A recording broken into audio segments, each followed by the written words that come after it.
Hi, this is Dr. Cesar Oliver with another episode, the Way to College podcast. And as I've said in the past, the podcast has been a blessing. It's been a great opportunity to share the stories of folks in my network, folks beyond my network, because I don't think we've we do a good enough job of sharing our stories. I think I created the podcast with a specific audience in mind, high school students, college students, so that they could see that not everybody has it figured out, and that not having everything figured out is actually more normal than having everything figured out. Felt like young people were under a lot of stress and are experiencing a lot of stress to have life figured out. And I wanted to show them that through these stories that that's not true. But I also wanted to show them that everybody's path is different and that even folks doing the same type of work got there traveling different paths. Today's another wonderful guest, and this is somebody that I met while I was in college. I met them, I think they were a freshman, and I was a senior, I think. And but when we met, and I can't speak for her, but when we met, like there was just this really great. I got a really great vibe from her. Had I think really great conversation, and so we immediate friends, and so we've remained friends over social media, and so I've followed her journey. But I'm eager to jump in and really get at her journey and where it began and where she's been and where she's going. So, Caroline, would you mind introducing yourself to our listeners out there? Yeah. So my name's Caroline, and I am from the Seattle area, and went to school with Jay at Stanford, um, and am started off my career in education, and now I work at Boeing as an instructional systems designer. I'm in my 40s. I kind of lost track after 40. I have a son. I have a husband. We're middle school sweethearts. And yeah, very grateful for a lot of good things. Wow. Wow. So I'm excited. Because I remember us having like conversations about what you were majoring in. You told me about your Hmm. family and things. Hmm. And so I'm eager to really jump into your story. But Caroline, as with all of my guests, I always ask if your educational journey had a starting point, where would that starting point be? Hmm. I think my educational starting point was probably when I was about 5 years old, and we dropped my sister off at Stanford. So she was 17, a lot older than I was. And I just remember the palm trees, especially growing up in Seattle, Washington, we didn't have palm trees. And I don't know, it's just like fun and sexy, And I was like, I'm gonna come here. I'm gonna come here and be here, and this is amazing. And then also my sister was one of the first in the big family to go to college. I mean, my dad went to college, but I think on my mom's side of my family, she was one of the first, and also to go to a place like Stanford, and just the whole family was so proud of her. And we had some family in California; they all came to drop her off, and it was so clear how proud everyone was of her, what an accomplishment it was. And so I just looked up to her and wanted to be that. That's just what I wanted to be. And I knew even at that young age it was like an accomplishment, and you had to have like good grades and you had to take the hard classes. And so I just think I always had that in the back of my head. Yeah, take the hard classes and do well, and try to get straight A's if you can, and and and then this opportunity might be possible. Yeah. So I would say, yeah, that was a really powerful start. So yeah, I would say five. Yeah, five. Yeah. So just to be clear, Caroline, I'm going to go on the record and say you're the first person to say that describes Stanford as sexy. but I get so Yeah. um I remember so you know I remember my own when I my parents dropped me off. Mm, I didn't go to admit weekend or whatever. And mm, so it was the first time I saw a campus was when I was mm, getting dropped off. And I think what I loved the palm trees. Of course, I'm from Mm. Texas. There are palm trees, but I think what really stood out to me was I don't know, it's September, right? Folks are getting on campus and everybody was outside. Yeah. People were running, people were, Yeah. playing Wearing soccer. t-shirts. Yeah, Yeah, for us, people that's a were big deal. laying out, girls Yeah. laying Yeah. out. Yeah. Everybody was outside. And it Exactly. just Yeah. seemed, I don't know that sexy was the word for me, but I was just really impressed, but also kind of like, I was like, oh man, everybody looks so fit. I really need to step up my game, man. I gotta get fit. Um, but I love that story. I love that story about your sister. I remember us having conversations about Mm, your sister and mm, the impression she left on mm. you. Early on, I apologize if you hear a dog. That's my dog Fred. Fred's an old dog and he gets Aw, annoyed very easily. aw. Um, but you know, early on, right, we're always Mm, asked like, what do you want to be when you grow up? mm, And so when you mm. were a kid, do you remember anybody asking you that? And what is it that you wanted to be? Yeah, I wanted to be a ballet dancer. Yeah. Um, I wanted to be a ballerina, hardcore. Yeah. I remember my mother and I would sometimes go to the Pacific Northwest Ballet. And I even remember the ballerina, the principal dancer, Patricia Barker was her name. And I even got like a pair of her toe shoes. And I was just gonna be a ballerina. And I remember one time the Pacific Northwest Ballet came to our school and a teacher, and everyone knew I danced. Like I danced in all the talent shows. I danced. If I had to do a book report, it was a dancing book report. Like everyone knew I danced. Um, and so when my teacher said, "Is that going to be you one day?" And I was like, "Yeah." Like I thought we've already been over this, Miss Kennard. Like, yeah, I'm that. Yes, right. Um, but at some point, I think I think I learned it early, and I think it happened with very little fanfare. I was like, I do not have the body of a ballerina. That's just not going to be. That's not me. And I just ruled myself out. Like probably within a year or two of that happening, I just was like, yeah, it was very clear to me, which is tragic and very it's so sad looking back on it. But I was just very those kind of things can become very clearly communicated to kids at a young time, you know. But I still wanted, I think, be a dancer, or then I think at some point I wanted to be an actress. I wanted to be on Oprah Winfrey. I wanted to be Julia Roberts. Well, that's where I saw women who were talented and admired, and that's what I wanted to be. I remember, my dad was an engineer. My dad worked for Boeing, and there were women engineers he worked with, I mean, there were a couple, right? There were one or two, but I just didn't identify with them for any reason. It just seemed very odd to me, So I definitely saw myself in I guess in actresses on TV. That's what I saw women do. Or my and then for my mom, education was always really important for us. She wanted us to do well. I knew they were really proud of my sister going to Stanford, but my mom would also tell me education is really important so that you can always stand on your own 2 feet. Mm. Um, so it was very much, it wasn't to have a career, it wasn't to change the world, it was like your backup plan. It was your safety net.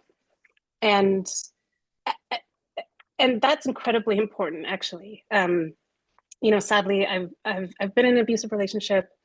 I've had close friends in abusive relationships. Education and just knowing that I was able to earn income, that I was earning income, and family and friends, community got me out of those situations, and have gotten lots of women out of those situations. But it also can be more than that. Um, um, so I wasn't really ever too concerned about my career. I knew I wanted to go to Stanford. I knew I wanted to get a good education, and then I figured I would get married and be a mom, and then figure it out. And my sister, I talked about my sister. She was a lot older than me, and she got her PhD, but she was always very much a mom. I think she really tried hard to balance her career as a scholar and being a mom, and it's tough. It's tough. Um, she's since divorced, and I think, you know, not to go far too down that path, but it can be very tough for a number of reasons to try to balance motherhood and career. Um, and I think for a long time, she really had to sideline her career. And so I think, I kind of figured my career also would be kind of sidelined, and I figure it out at some point. But yeah, definitely didn't have any long-term kind of career goals in my head for a long time until I was approaching my senior year at Stanford. Well, to back up a little bit, I thought, well, I'll be a doctor, right? I knew at some point, I think in high school, I was like, okay, I'm good at school. I probably have a future. I probably, you know, I'm getting ready to go to college. I should probably use that for something. Like there was just momentum. Yeah. And I said, well, I want to make a difference. It was really important to me to make a difference in the world. And I remember my mom, well, we didn't think of her as having a career, but she actually did have a career, but she didn't see it as a career, and therefore we didn't see it as a career. She was a Spanish interpreter for the health department growing up, and she did that for several years. But we all saw it as just her speaking Spanish, right? Like that's not like, that's just what you do. Yeah. That's like, but no, I mean, she was a medical interpreter, and she served people, and she had an amazing skill set, and she connected to people. And she worked at it, right? Like medical interpreting is like, there's a lot of vocab, and you have to keep up on it. And she was just so committed to serving people. And she ended up getting this Martin Luther King Jr. Award from the county for just, yeah, for her service to her community. And that was just always a given, I think, that our work would be meaningful and seek to help others. And so I thought, okay, I'll be a doctor. I think I could make that happen. And then, but I had doctors in the family. My sister's husband was a doctor. My cousin was a doctor. They're like, don't be a doctor. I'm like, okay, you say so. You know? But then I was like, okay, what else? Am I going to work for like a company and like help them make money? You know, that doesn't sound meaningful. So Stanford has this amazing school of education. A good friend, Nati Rodriguez, was a year ahead of me and had gone to the school of ed to become a teacher. And it just seemed like an amazing program. And their slogan was "Teach to Change the World." And I'm like, that's sign me up. That's what I want to do. And then I took like a prereq class, and they had you go out into a local school and observe. And I just thought it was amazing. I was like, this is fascinating. Like just so many factors to consider. You know, peer dynamics or relationships to the teacher, or, you know, what identities that you bring in, or societal patterns at play, and how do they show up in the classroom. It was just fascinating. And I was just hooked. I just really loved the energy of the classroom. And it was just such meaningful work to just help young people find their way, or to help them understand something. Just, it's completely fundamentally fundamental to being human, and fun. Yeah. So it was, yeah, I think that was my junior year, and I thought, yeah, I really like the Stanford School of Education. I really love this idea of becoming a teacher to change the world. Sign me up. That's where I'll go from here. And then I also was like, in the summer, I can act still, you know, or I can write poetry, and on the weekends go perform performance poetry in San Francisco. So it and I felt like it was a career that would allow me to take time off to be a mom, because I still felt like, yeah, I'm going to be a mom, right? Yeah, at some point, that's a given. So I couldn't see. Yeah. Can I stop? I'm going to stop you really quick. I'm so sorry. We're talking. No, no, don't apologize. No, it's your story. Don't apologize for your story. But I'm fast. A number of things have just kind of popped up, and I wanted to, before they got away from me. Oh. One, One is, I think, except for dance, right? Because you said Mm, in dance, you realized, or those messages were conveyed to you right early, that you didn't necessarily have a dancer's body, so maybe you weren't going to be mm, the ballerina, mm, but yet you remained confident in that you were going to go to a good school, you were going to go to Stanford, and I mm, don't know if you know this, but kids all over the country want to go to Stanford, and very few get in, right? mm, mm, So just that confidence that I'm going to go to Stanford and I'm going to take mm, hard classes, I'm going to challenge mm, myself. And then I mm, think what has really stood out to me in all of this, in this story, in your story, excuse me, is this confidence that I can do everything, mm, that I don't have to choose one thing. I can be mm, the teacher, I can make the difference, I can write poetry, I can still dance, and I'm still going to perform. mm, And I've got to know, where did that confidence come from? Because mm, working with young people, and you've worked with young people, they're not always the most confident. mm, Where did mm. that confidence come from, do you think? Wow, it's interesting. I, I don't necessarily feel like a very confident person, and maybe that's my I don't know why I wouldn't think of myself as confident. I guess I felt like I used to think I was confident. Maybe that was Hollywood. Maybe that was me going to Hollywood and trying to and getting an agent and trying to be an actress in my 20s, and maybe it was Hollywood that ripped my confidence away from me.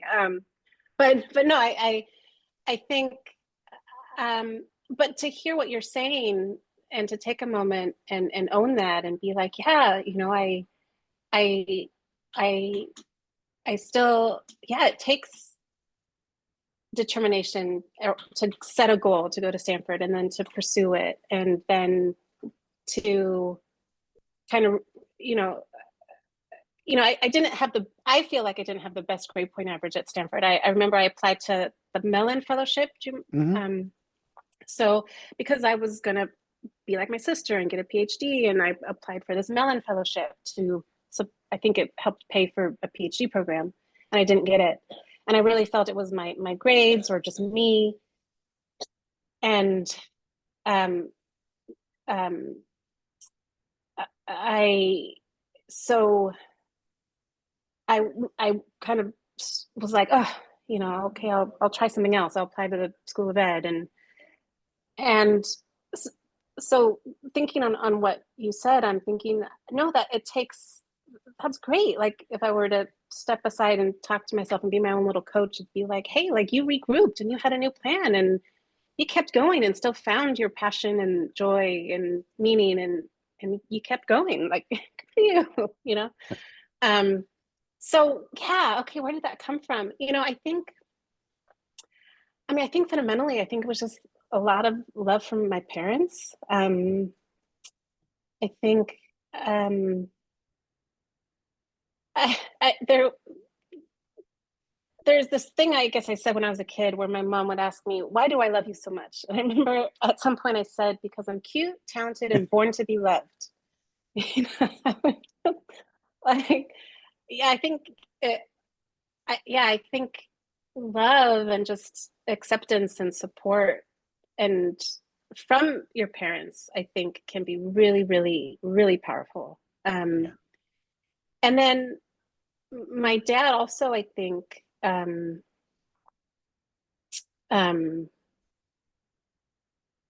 he was supportive of me, and really, I think if I like, I remember one night I was struggling with my math homework, and it was like sixth grade, and very formative years, right? Hmm. And I was struggling with math homework, and I was in my room with my book open, and I just didn't, I just didn't. I was struggling. I didn't get it, and I felt like I'm done. Like I'm not getting it. And I remember my dad came up to say goodnight, and he was going to go to bed, and he could see I was upset. And I remember saying, "Dad, I have a test tomorrow. I don't get it."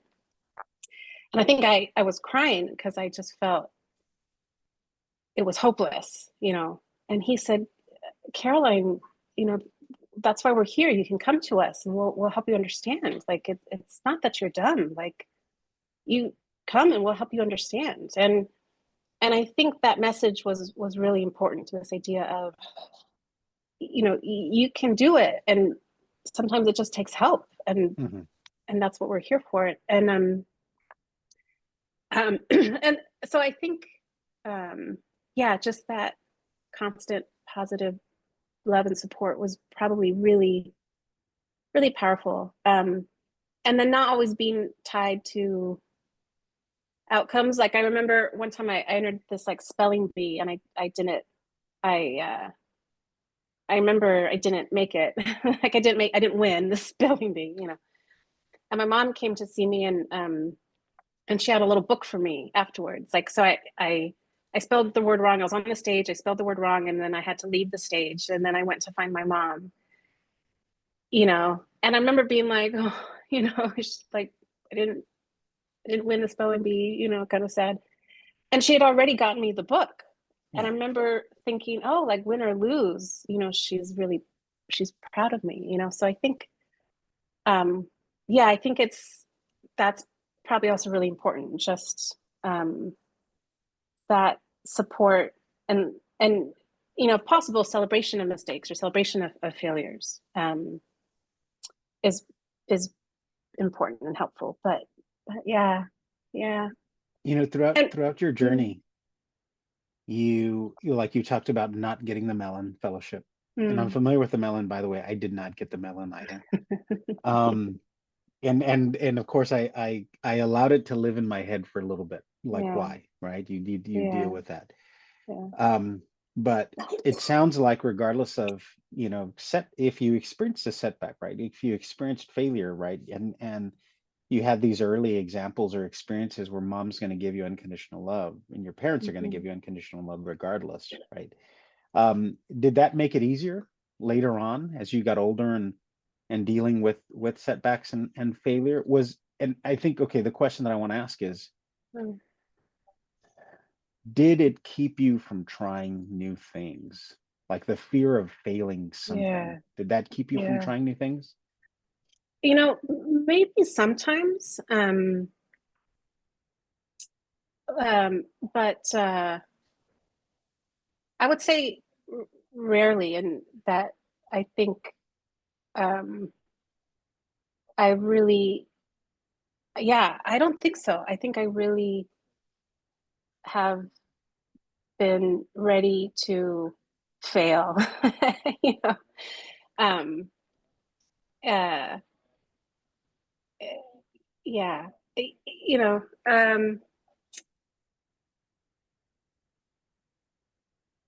That being said, it's. I remember. So I do sometimes like trying to do things that I'm good at. So Of course. I remember I love dancing, and I took this breakdancing class. Um, uh, I think it was in San Francisco, but I'm pretty sure it was the Bay Area somewhere.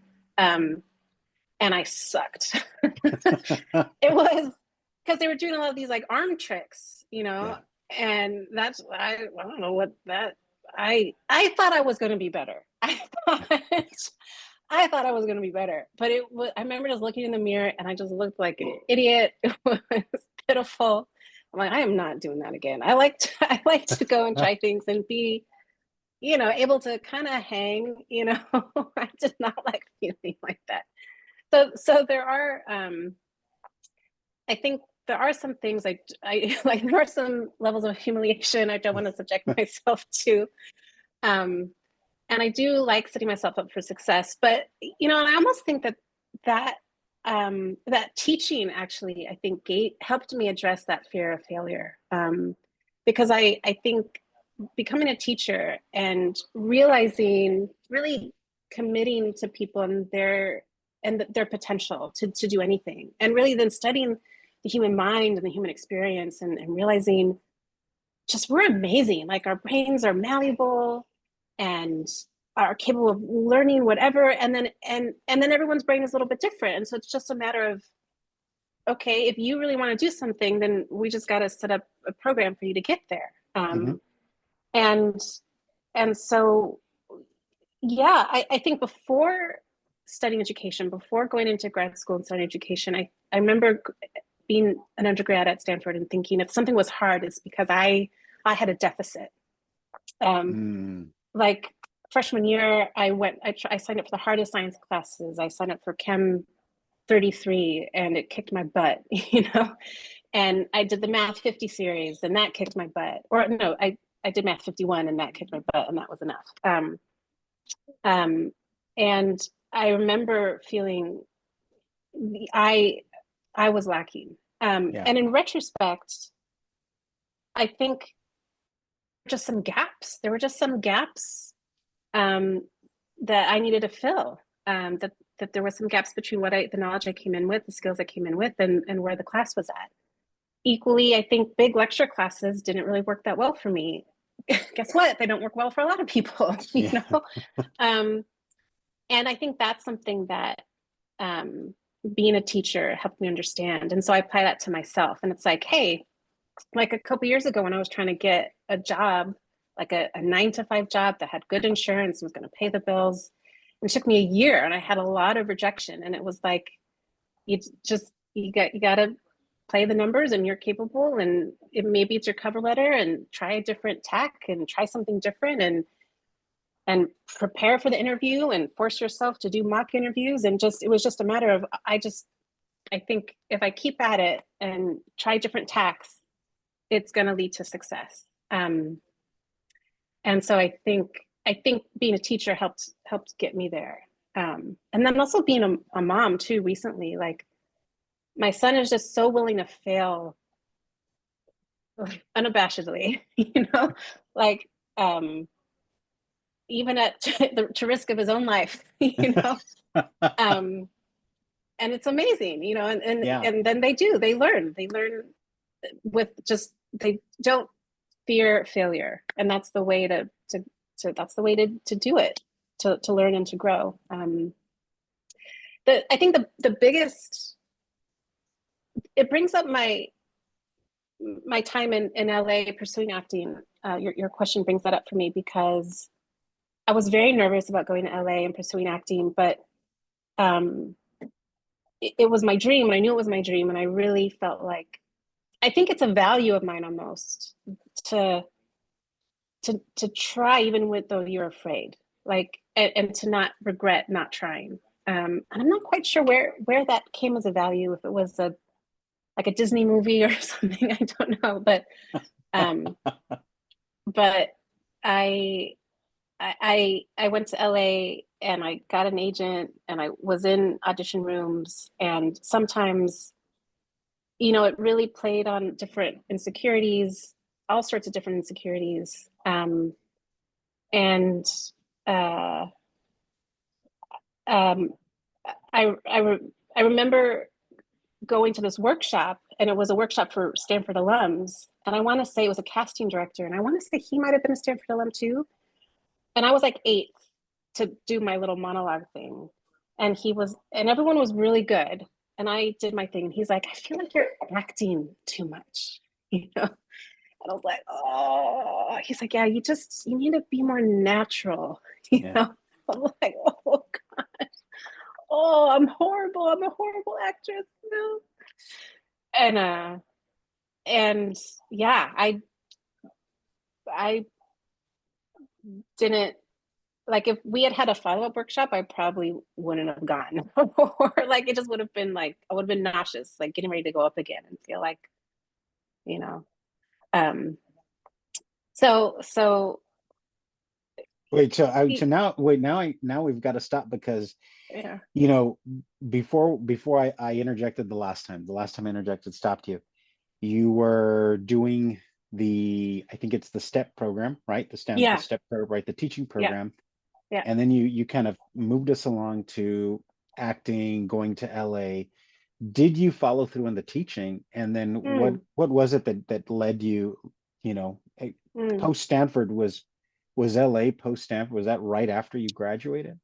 Yeah, so I had my got my bachelor's in comparative studies in race and ethnicity and focused on literature and the arts. And then right after that, just a month later, I enrolled in the master's program in education.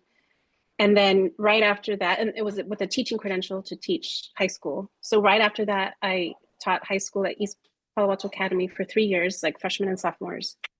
And then I really wanted to act. I wanted to still give that a chance. Also, there was, you know, I think, you know, your professional life or your working life and your personal life, you know, they go like this, right? So also at the time, I was in a serious relationship that I didn't want to stay in. And I ended up, and it was hard. It was hard leaving that relationship, as it can be. You know, breakups are rough, right? So my sister offered to let me move in with her, just to kind of provide that support through a breakup. So I did. Teaching at the time was very stressful. I think, you know, in East Palo Alto, I think the community is itself, I think, under a lot of stress. There was, you know, like sometimes there were lockdowns, and like one of my students, his dad was dying of cancer and they didn't have insurance, and that's rough. It was really rough. There was just a lot of pain and a lot of needs. And I think that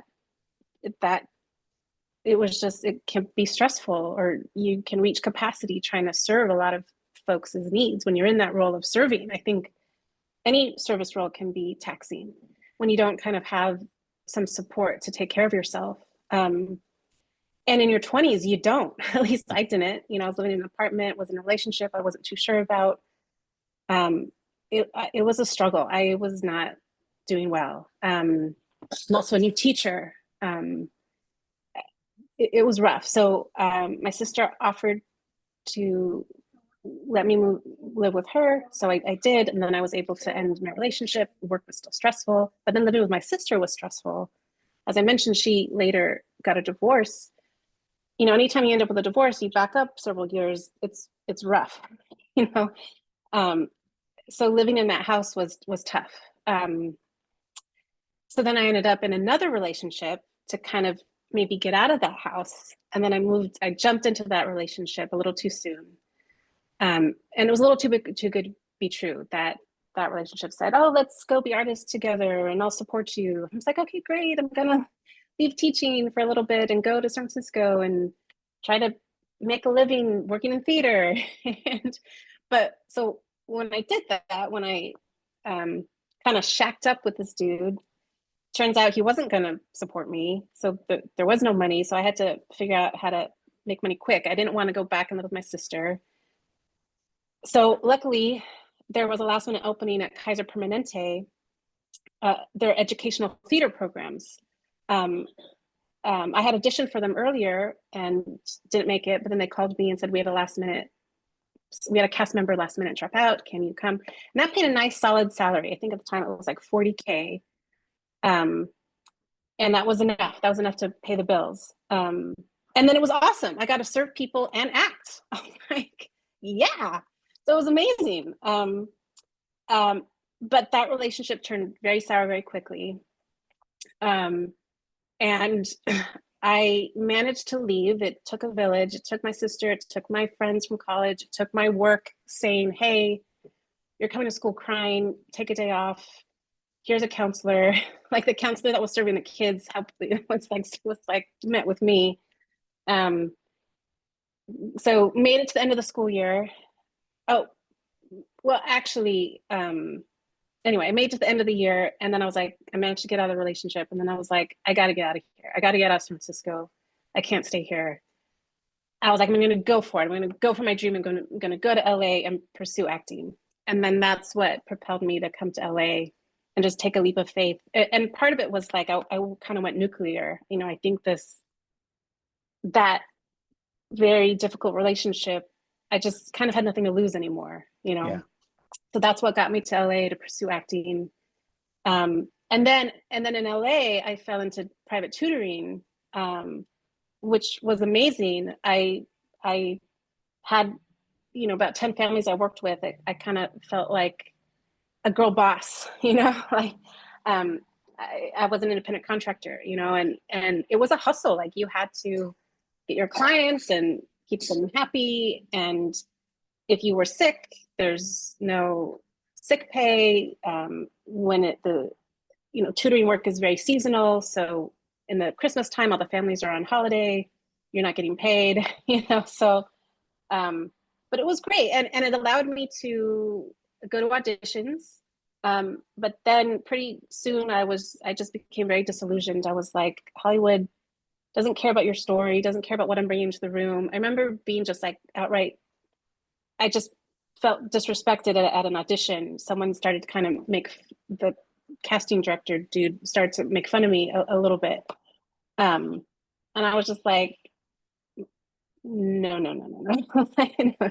Like I'm worth more than this. And then I was serving my students. Like I had students who we were close, and I was supporting them and their families. And it was amazing work. I was providing for them what I felt like I was provided. And I thought a lot of my father, my mother helping me on my schoolwork.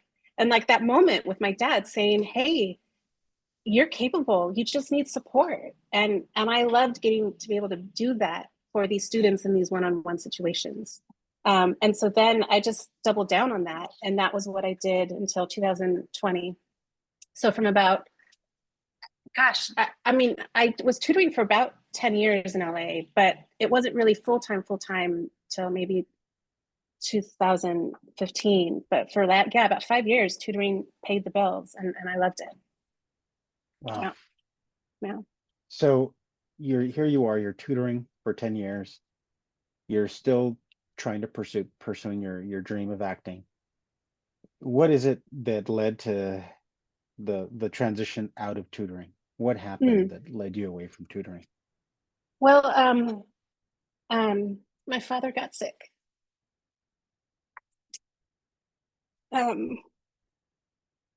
Yeah, and actually I got pregnant. My husband and I were married in 2017, and we got pregnant unexpectedly in 2019.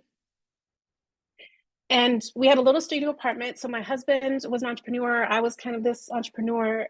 He had a video production business. We had this little studio apartment, and we were pregnant. And it was like, we're going to need a bigger apartment, And I was like, oh, but it'll be fine. The baby can just sleep right here. I don't know. We'll figure it out. People figure it out,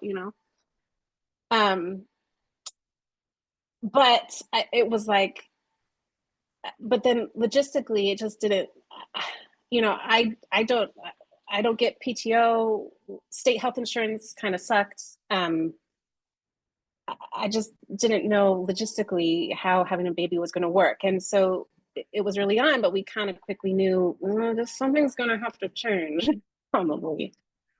And then I lost the baby. I had an early miscarriage. But we realized how much we did want a baby. And so it planted the seed that something might need to change, like to be two entrepreneurs, things going the way they're going. We weren't bringing in a lot of money. We felt like it planted the seed that if we do want a family, something would probably have to change. That same month, my dad started to show signs of losing his speech control. He got diagnosed the next month with ALS, so otherwise known as Lou Gehrig's disease. It's terminal. There's no cure. Yeah. When you start to show symptoms at around his age, kind of in his, I think, over 70, you have a year, 2 years to live. And I just lost a baby, and we knew we wanted one. And here we were in California. My dad was in Washington, dying, needing help. And where, and we also knew we needed a change if we wanted to pursue family. And so it just felt like the universe was telling me to go be with my dad. So we did, we broke our lease, and packed up our stuff and moved into my parents' in my parents' house. They had a nice, really nice space above their garage. And we envisioned building our businesses in Washington State. You know, we could live with my parent, and we thought we would try again for a baby, live with my parents, be there for them, be there for my dad, and then try to build our businesses again. I thought I could I could start tutoring remotely. I had clients who still wanted to work with me remotely. I could build up a business in the town where my parents lived. My husband had lived in Washington State for some time, so he had contacts. He could build up his video business. But ALS just kicked our butts. Like my dad's care needs increased dramatically very quickly. So he lost his ability to talk, and then to eat, and then to walk, and then he lost his ability to lift his head. I think, you know, we moved up there in August of 2020, and he was still able-bodied.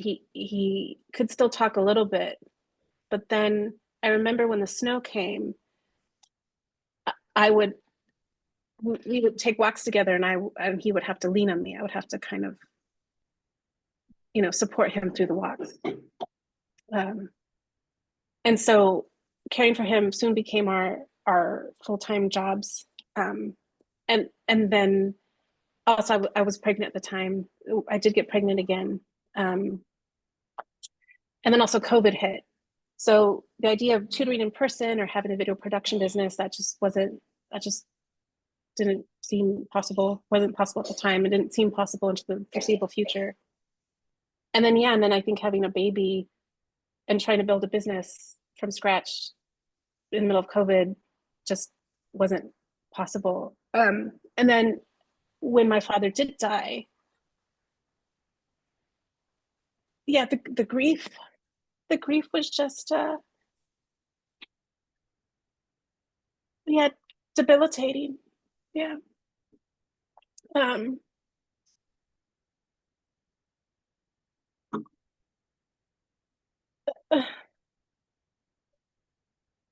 Anyway, you know, and I think it was the grief, but also the trauma post caregiving. Yeah. It was rough. And at some point, you know, we had a little baby, and my husband and I were like, we knew instinctually that we had to move on, you know, that we had to find a way forward. And I was worried about being a mom and teaching. I knew that teaching in the classroom takes a lot out of you, and I really wanted to have enough at the end of the day for my son. Also, we felt that we wanted one income to support the three of us. We really wanted one parent to have some flexibility, you know, and my husband doesn't have a college degree, and I do. And I have two from a really great school. So we felt confident that I would be able to support the family. Mm-hmm. And I didn't feel like I was going to be able to do that being a teacher. Yeah. So that was the plan. And I just started doing some internet research and figure out where could I use my skills in corporate America, I guess, in industry. And that's what has led me to be in the position where I'm at now, was just wanting to be able to support my family with the skills that I had. Yeah. Let me ask you, Caroline, because you remind us, what is your title now with Boeing? Instructional systems designer. Instructional system designer. That sounds very fancy. and for the for our high school students out there, basically, what do you do? So I design training, and at Boeing, we need to provide training for the pilots that fly the planes and also for the mechanics that maintain the planes. So I work for maintenance training. So I help design training to train the mechanics who are employed by airlines to work on the planes we sell them. Wow. Wow. You you said, and so this is me trying to connect dots, going back a little bit. You majored in comparative studies and race and ethnicity, right? You earned a master's degree in teaching. And so, but here you are, you're doing corporate America, you're creating training videos and provide, support. And so I think a lot of people, young people they think of Boeing, or they think of businesses and corporations like that and immediately think STEM, thinking engineering specific. But I think there are a lot of positions like this, right? For Yeah. folks that with that background, with a teaching background, with instructional backgrounds that can do and shift into these positions. Yeah. Correct? Yeah. Yeah, absolutely. And that was something, I mean, I didn't even think of Boeing when I was looking for a job. I and my dad worked at Boeing, and I wasn't getting traction. I was submitting. I think I found just through like a Google search that there was this position called an instructional designer, and it seems, and I think essentially it's big companies want to train their employees. They don't do it in person anymore. They do it online. So they need people to design online training. And so most big companies will then have a training department that'll have little training modules online about just different policies, like the attendance policy. Here's a little online lesson, and take a little quiz at the end, and we check the box that you have learned our attendance policy. So I applied to Amazon, and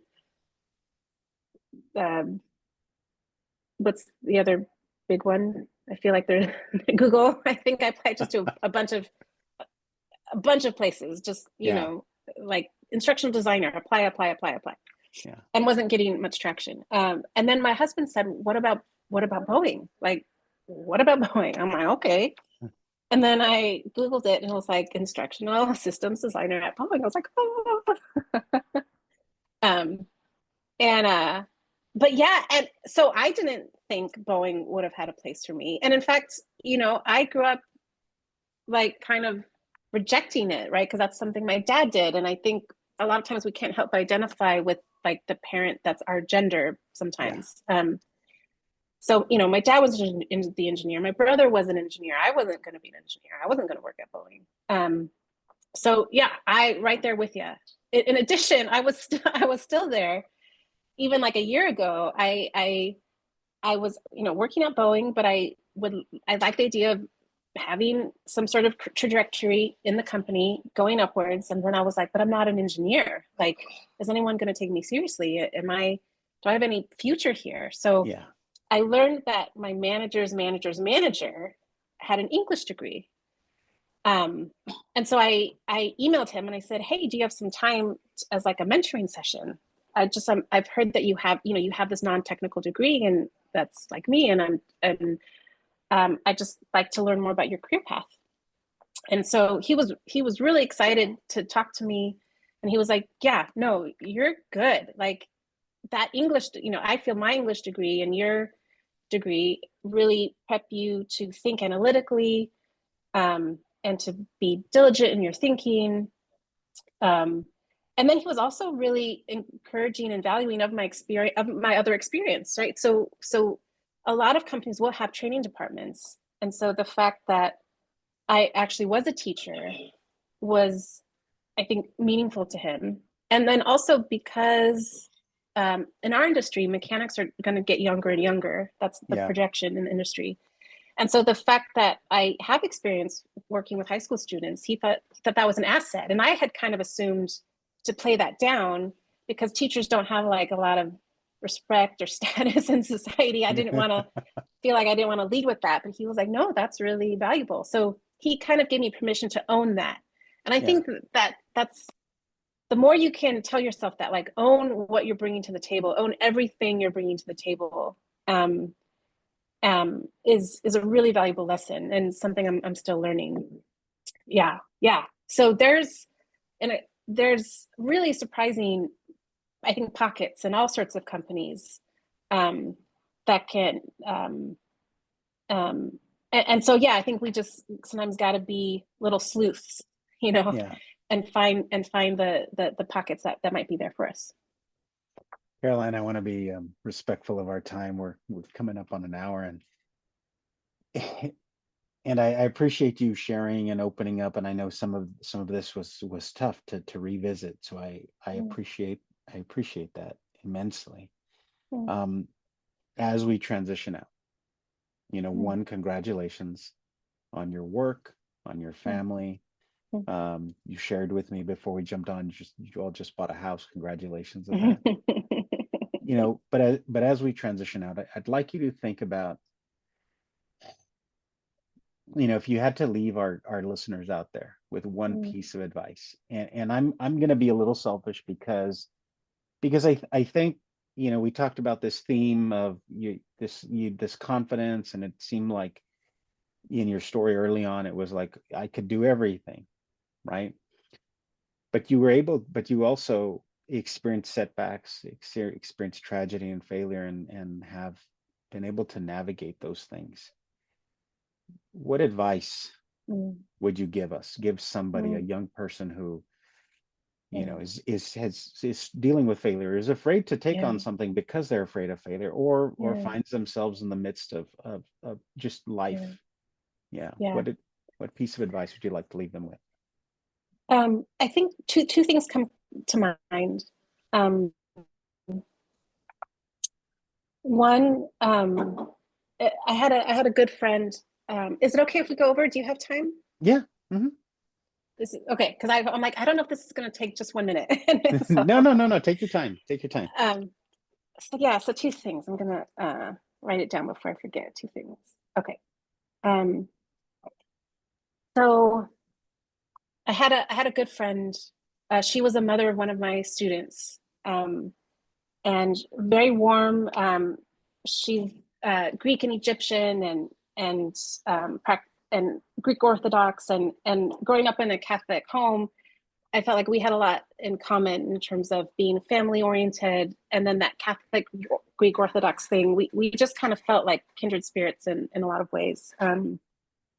She's always trying to feed me, that kind of thing, Um, and and I was going through a really hard time.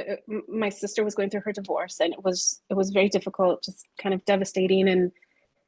Um, and she said, and I might be getting it wrong a little bit, but she says the Bible tells us to pray for wisdom.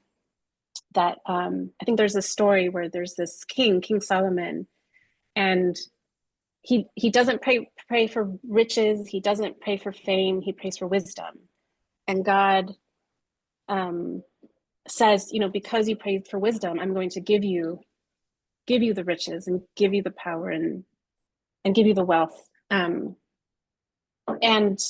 that really stuck with me.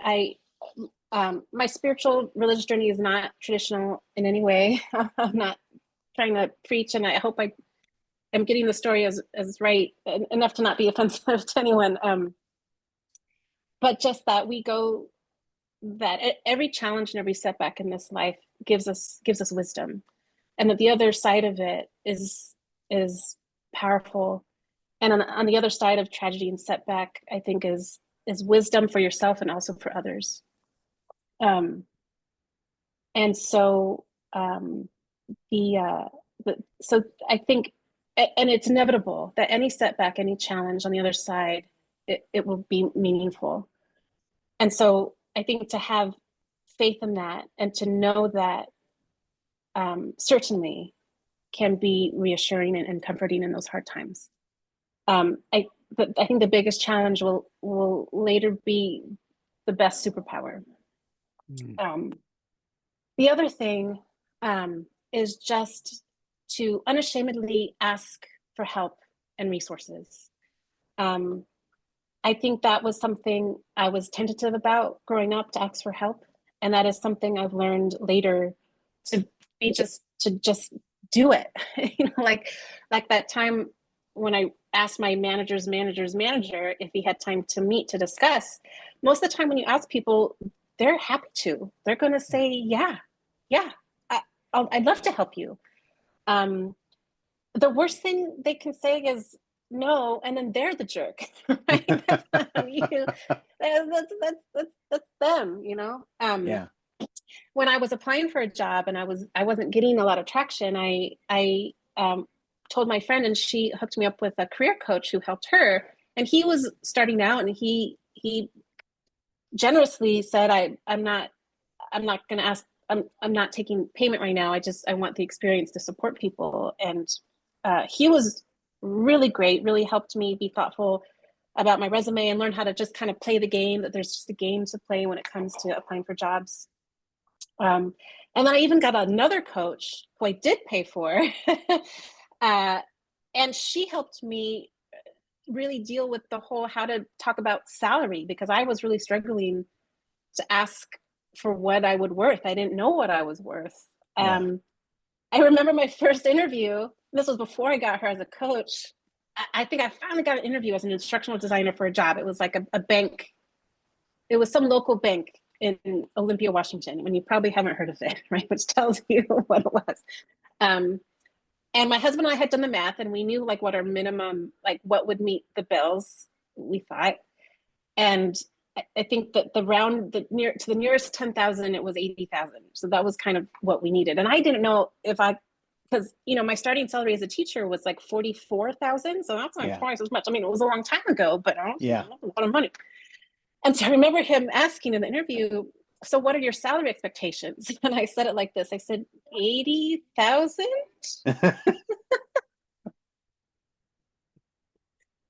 But you got to have that first interview to like sharpen your chops for the next one, right? Yeah. So that was a good experience, right? Anyway, I didn't get a second interview. Who knows what happened with that?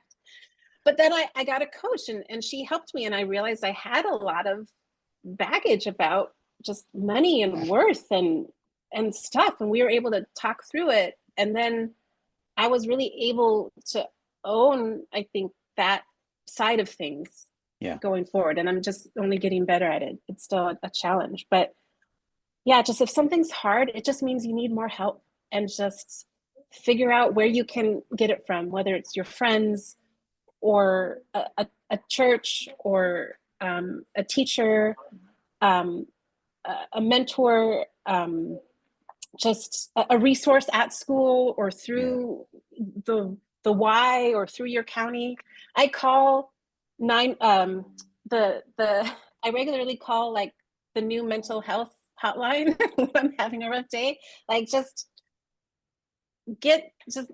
don't be embarrassed. If it's hard, just figure out how to get help no matter what. Yeah. I love that. Thank you. I think asking for help is tough. I see it with my students. I see it with a lot of my friends. I don't know what it is about me. I'm very comfortable asking for help. I think I recognize it. So I don't know where that comes from, but I'm all on board.